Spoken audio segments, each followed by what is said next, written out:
What is going on, everybody? My name is Otto Von Clutch, and this is episode 10 of You Ought to Know. As always, we have Tombstone Jesus here, and our guest today is a very special guest. You might recognize her from AEW Dark, from Mission Pro, from Pride Style Wrestling, from Dark Arts Entertainment. She's been all over the place. Hood Slam.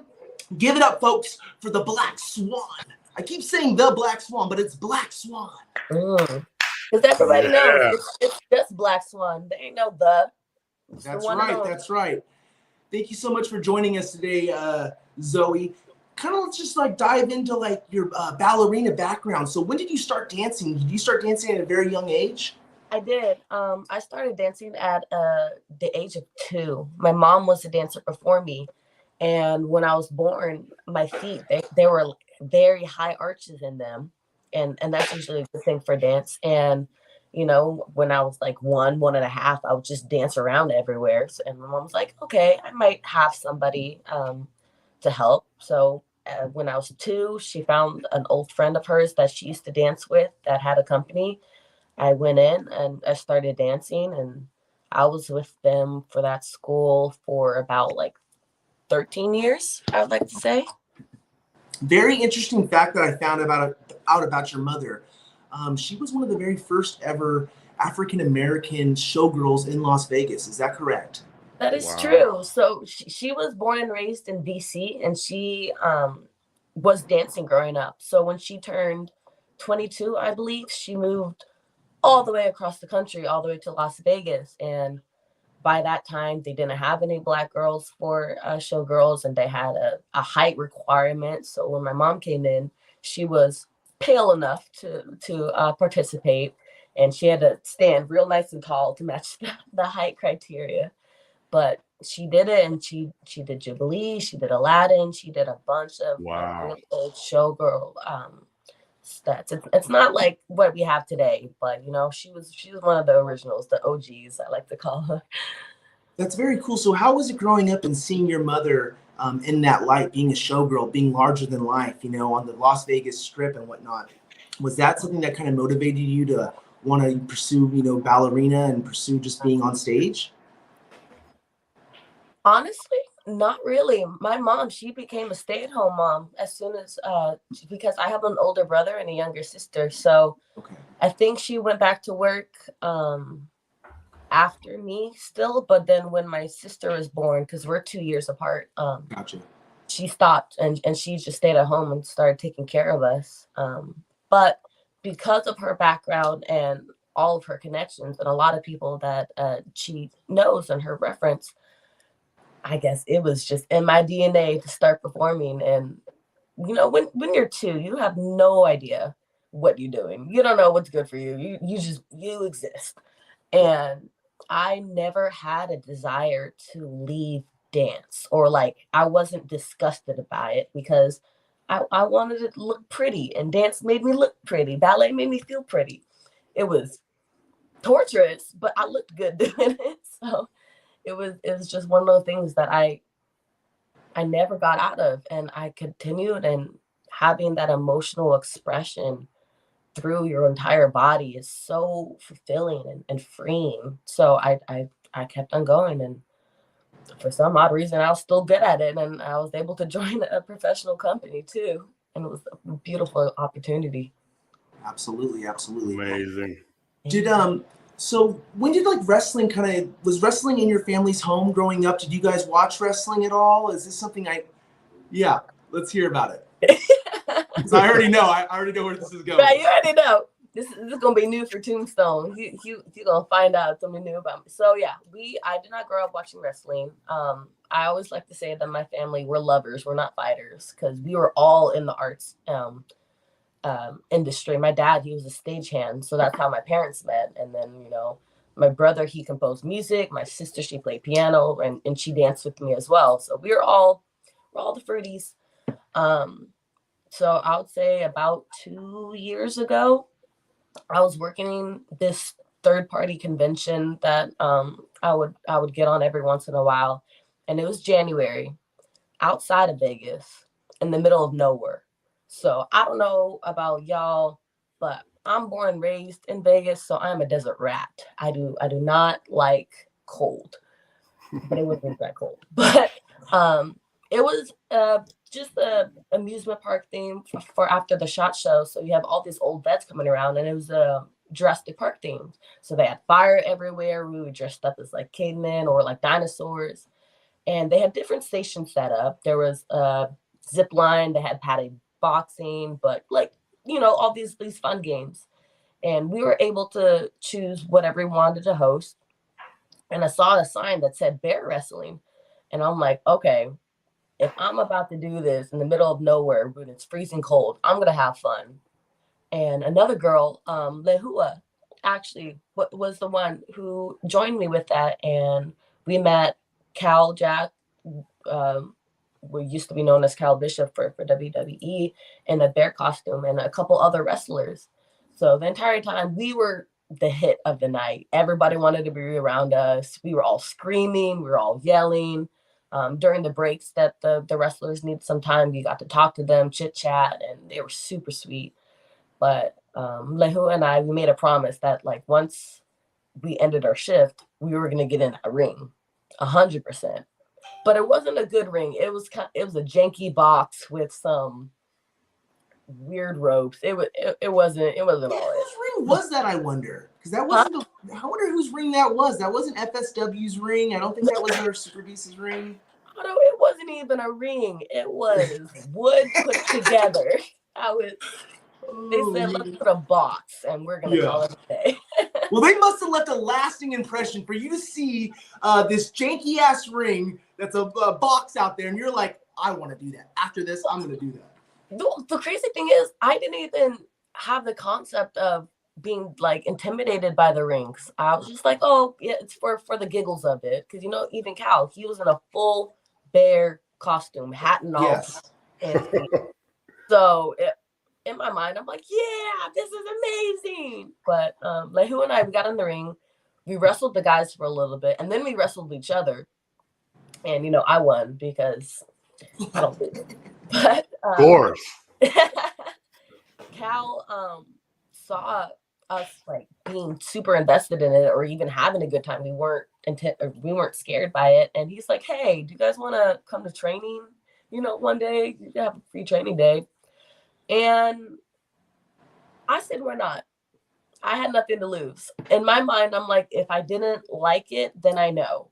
But if I do, we'll cross that bridge when we get there.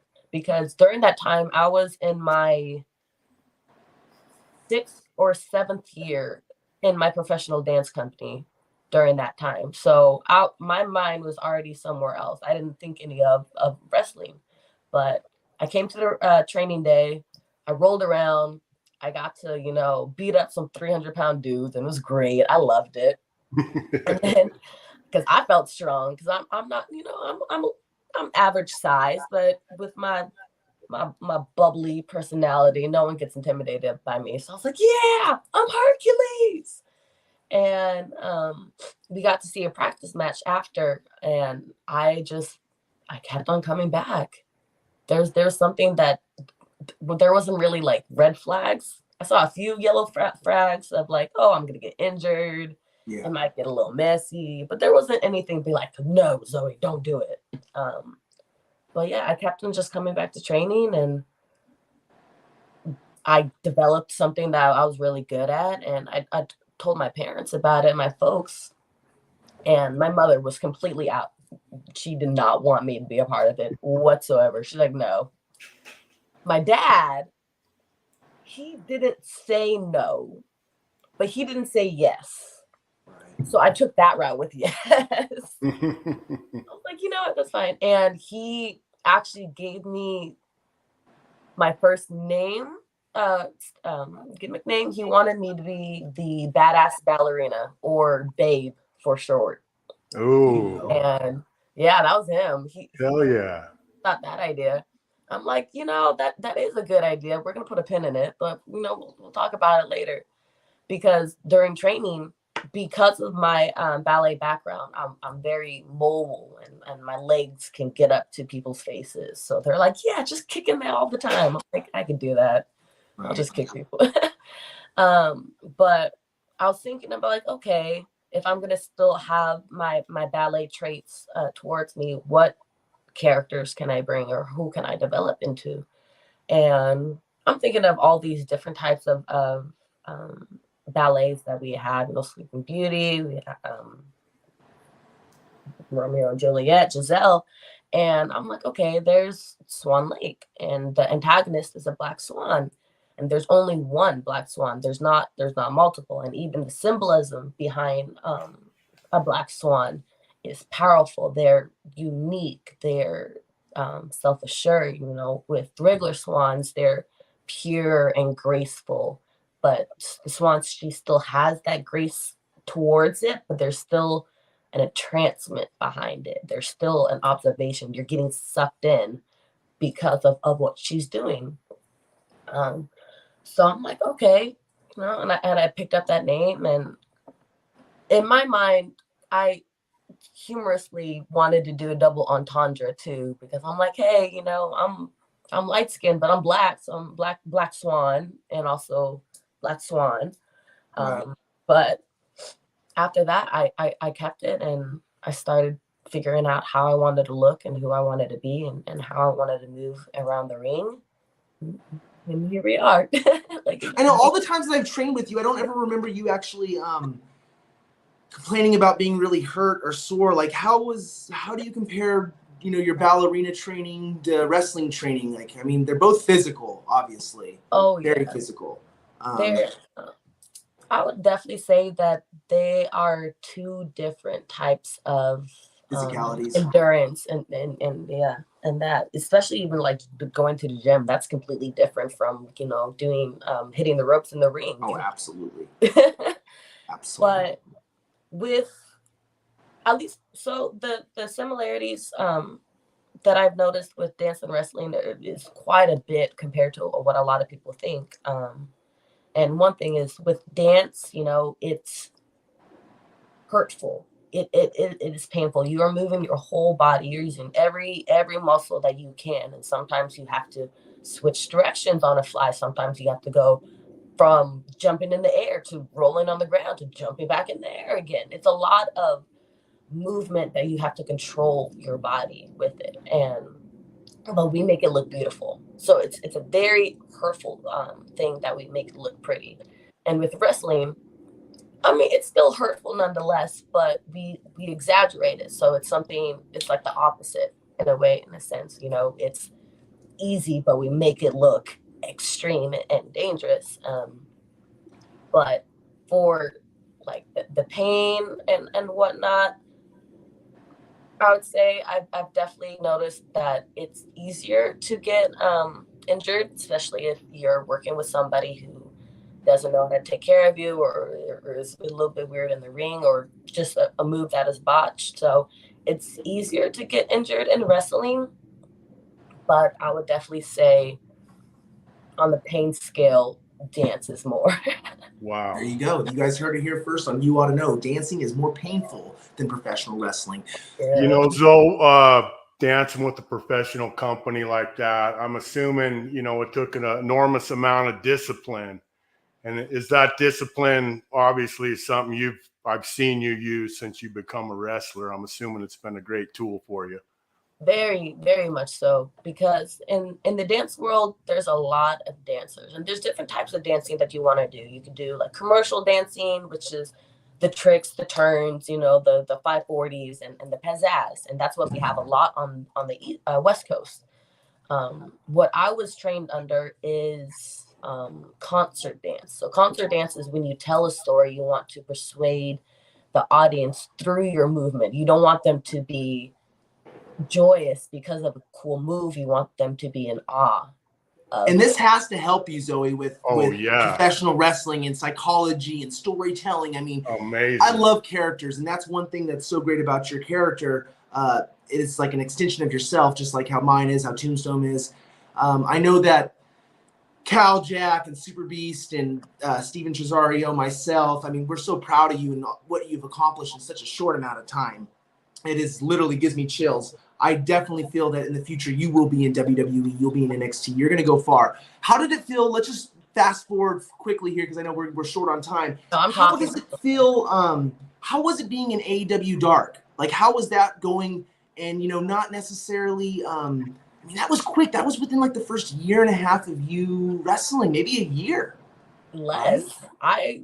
I debuted in September of last year. So I've been wrestling after my debut for a year and a half. That's all I've been doing. So yeah, that's it. That's how it's done, boys and girls. And when I got invited for AEW, I was only a couple months in because I think that was in January. And I absolutely loved it. It was a beautiful experience. I went against Sky Blue for it, and she was a doll to work with. She is very a beautiful soul for sure. But because I was so green at that time, I had no idea what I was doing. And we were the first match too of AEW Dark. So usually for the talent, they have their one way, but the other opponent, they start in the ring and then they get introduced after. So I went out first, and this was in Fresno, I think. It was, I think, in Fresno for this taping. So, and I've already was out there, and some people knew me from Best of the West, where I'm the champion for the women's division. But I went out there early, and we had to wait for a while. So I saw a few people, and they're like, Black Swan. I'm like, hi, that's me. But I was nervous beyond wits. That was probably the biggest crowd I've ever went against, especially in my career during that time. And all I was thinking of is, what am I going to do? Where am I? What happened to where I got this opportunity? And I don't think my head was wrapped around of how beneficial that opportunity was, or how rare I achieved it at such a very early stage of my career. Because me being a perfectionist, my brain is always like, okay, what can I do better? I need to do better. What are some bad things that I could do? I can't go out there and look sloppy or messy. I need to make it look cut and coat. And this big opportunity, that was one of the biggest things on my mind. I'm like, I can't mess this up. This is going to be a moment for me that I have to prove. Well, not prove. I don't like to say to prove. I share what I have learned, what I can accomplish, what I am capable to achieve. So it was phenomenal, terrifying, but phenomenal experience. I know, and I mean, you have to perform in front of your peers. You have Big Show on commentating right there watching you. You have TK in the back. You have everyone watching. I mean, that the pressure, I just cannot imagine how that pressure must have felt. But pressure is good. That's where diamonds are made under pressure, right? So it's a good thing. We have a couple comments real quick. We have Jeremy White. He says, hopefully we will see her in Utah at some point. That's right, promoters. If you want the Black Swan, pay up. Pay up. Ben Hall says, it sounds like Santana's Jackson's old backyard ring. It's the ring, I guess, when we were talking about earlier in the conversation. So Zoe, you have a couple events coming up here real soon. Speaking of Best of the West, I think you're going to be at Best of the West this Saturday, correct? Mm-hmm. This Saturday, she will be at Best of the West. I had a picture somewhere. I guess I didn't put it up. So, yeah, you'll be at Best of the West with Mike Raines. Let's see. I got it right here. Yeah, it looks like this. So, boom. She'll be wrestling Sage Sin this Saturday, guys. Go check it out. Nice. It's going to be a fun one. And then you're going to be wrestling, it looks like, at Pride Style this Sunday. Yeah. It's Taylor Bateman. How do you feel about, I mean, obviously you trained with all of us, all the guys and stuff like that. How do you feel about these intergender matches? I'm comfortable with them. And how does your father feel about it? Because I know my grandpa, growing up, my grandpa did not want me. When I got into wrestling, he said he was so mad when he would see me wrestle women. He didn't understand because he's old school. It's like a man shouldn't hit a woman. I know it's wrestling. It's a stage. It's a performance. What's your dad's feeling on that? Because I want to know. He doesn't like it. No. I remember there was one show that Dark Arts did for What's Love Got to Do. I was wrestling against Ike Turner to defend Tina Turner and all the women around. And there was a time in the match that Ike picked up a chair, and my father will never let me not hear about this. But he said that as soon as I picked up the chair, he wanted to get in the ring, take the chair, say no, and then give him a couple of strikes. Fuck, that would have been an awesome spot. Imagine if he would have just on the fly. He came in there, grabbed it, he's getting it. Okay, but the thing is, I told my dad, I'm like, okay, Dad, if you're gonna do that, where are you gonna hit them in the for the forearms? And he's like, oh, I'm just gonna hit. I'm like, no, Daddy, don't do that. Dads are awesome. Gotta love it. And then you're also gonna be going. It looks like April 19th. You will be over here in Illinois. It looks like. Yeah, you got Uprising too, which is awesome on April 19th. You got. You'll be at Hood Slam here in Reno. I'll be at that show also. A lot of exciting stuff happening for you, Zoe. I mean, that is just the tip of the iceberg. There's so many events happening. I mean, really, it's just a phenomenal thing. So really, we're so happy to have you on here, Zoe. Thank you for taking your time. Is there anything you want to plug? Any social medias or anything like that? Yeah. You can follow me at black.swan_Dubois. Yeah, black.swan_Dubois on Instagram. I'm also on Twitter for _Zoe Dubois. You can follow me there. I share my opinions every once in a while. I'll take a photo of a food every once in a while. But yeah, that would be me. And you can find me on YouTube. Awesome. We have a fan question here from Miss Softball. She says, where is your favorite spot to wrestle? Whoa. Oh, that's hard. Because I feel, I would say all of the above. All of the above. Anywhere where there's a ring, there's limelight, there's a stage. Bad answer there. Yeah, every time that I've shared a ring with people, whether, I got my butt whooped or, I was able to achieve and conquer, I've had a phenomenal time each and every time. The people that I've shared a ring with have been nothing but respectful to me, and that's a big thing for me as well. Like, if you respect me, I will respect you no matter what has happened. There's still a line of work and maturity behind it. So I'm like, you do you, I'm gonna do me, but I still appreciate for what you are providing for this industry and this world. So every time that I step in a ring with somebody, they're my dance partner. We're gonna do two-step. I'm gonna take care of them, and I'm gonna hope they're gonna take care of me. And each and every time, it's been phenomenal. And I've gotten some busted lips, and I've gotten black eyes before, and I'll just look at them and be like, thank you for showing me a real whooping, because I'm gonna take it. Any crystal white match. So yeah, I mean, it's just really good stuff. Gotta love it.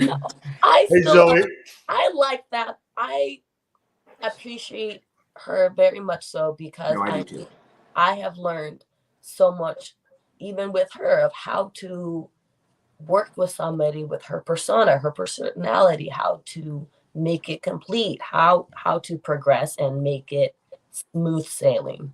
Oh, don't get it wrong. She's a veteran. She's been doing this for a long time. She's been up and down the roads. I had a match with her. I really enjoyed it. Like, sometimes, things get a little sandpapery, and it is what it is, and it's okay. We're going to get over it. So I love it.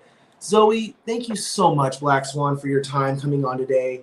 I really, really appreciate it. We'll get you back on here in the future. Tombstone, do you have any last? I got one more quick question for Zoe. Zoe, I'll never forget the first time I seen you in your gear. I was backstage, and boom, you had your gear on ready to go. And I was like, wow. So obviously you had some dance influence with that gear. Is that something you made yourself? Do you have some help with that? Yeah, the funny part of it is the gear that I wear is actually from my old company member's costume designer. Wow. She was a dancer with me, and she made the costumes for us. And when I first started, I'm just like, Rachel, I would love for you to make my gear. And we conjured up some ideas for the 1.0, the first version. And then I wanted to upgrade and, get better. And I had this idea in my mind. I'm like, here's this. She was like, yeah, we can for sure do that. So we got the fabric, she cut it out, modified it, and that's how it works. As you can tell, it's not wrestling gear, or it doesn't look like wrestling gear, but No, I think it does. You guys nailed that gear and that character. I mean, absolutely. amazing. Fits with the character 100%. Well, guys, this is episode 10 of You Ought to Know. Our guest was Black Swan. Go give her a follow, guys. Thank you so much for coming on and joining us. Me and Tombstone will be going live this Saturday morning. Come drop in, guys. Thank you so much, Zoe. Have a great day, everybody. Stay blessed. Be kind. One love. Yabracadabra. We out.